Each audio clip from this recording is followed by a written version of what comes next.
Good morning everyone. पाडव्याच्या सर्वांना खूप खूप शुभेच्छा. जंग है तूने ही सजाए है मेरे होठों पर ये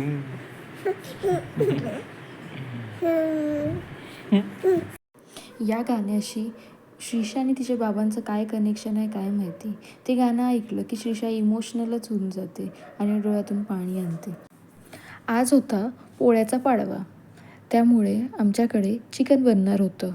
सो मी भाकरी करायला घेतल्या आणि श्रीषांच्या बाबांनी चिकन बनवायला घेतलं. ते खूप छान नॉनव्हेज बनवतात. तुम्हाला या चिकनची जर रेसिपी पाहिजे असेल तर मला कमेंट बॉक्समध्ये कळवा. याची फुल रेसिपी मी तुम्हाला व्हिडिओद्वारे देणार. चिकनला लागणारा पूर्ण सर्व मसाला मी काढून घेतला, त्याला भाजून घेतलं आणि छान त्याची मिक्सरमध्ये पेस्ट करून घेतली.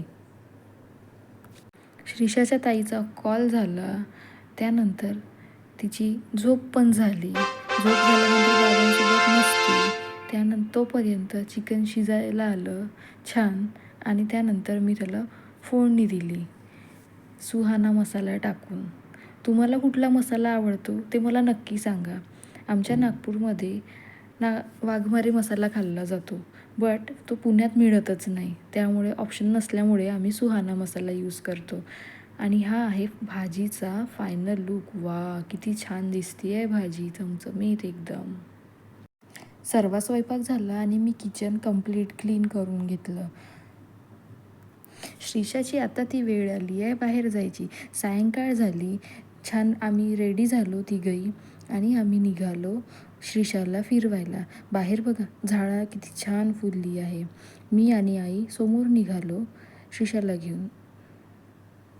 श्रीषा मस्त स्लाईडवर, ती अजिबात भीत नाही, कुठल्याच गोष्टीला भीत नाही, पाळण्याला भीत नाही. त्यानंतर थोडी गाडी चालवून घेतली तिने, ड्रंग ड्रंग ड्रंग. पाऊस नसला की आम्ही रोज वॉक करायला जातो आणि सोबत श्रीषा पण असते. तिला पण फिरवून होतं आणि आमचा पण जरा व्यायाम होऊन जातो. घरापासून थोडं लांब गेलं की श्रीषा लगेच झोपी जाते. श्रीषाला फार खेळायला आवडतं, तिला फक्त कोणी सोबत पाहिजे. ती एकटी अजिबात राहू शकत नाही. तिच्याशी जेवढं आपण खेळलं ती तेवढी छान खेळते. आणि मॅडमनी एक नवीन योगा सुरू केला आहे. चला मग आता आजसाठी एवढंच. उद्या भेटूया पुन्हा. Good night.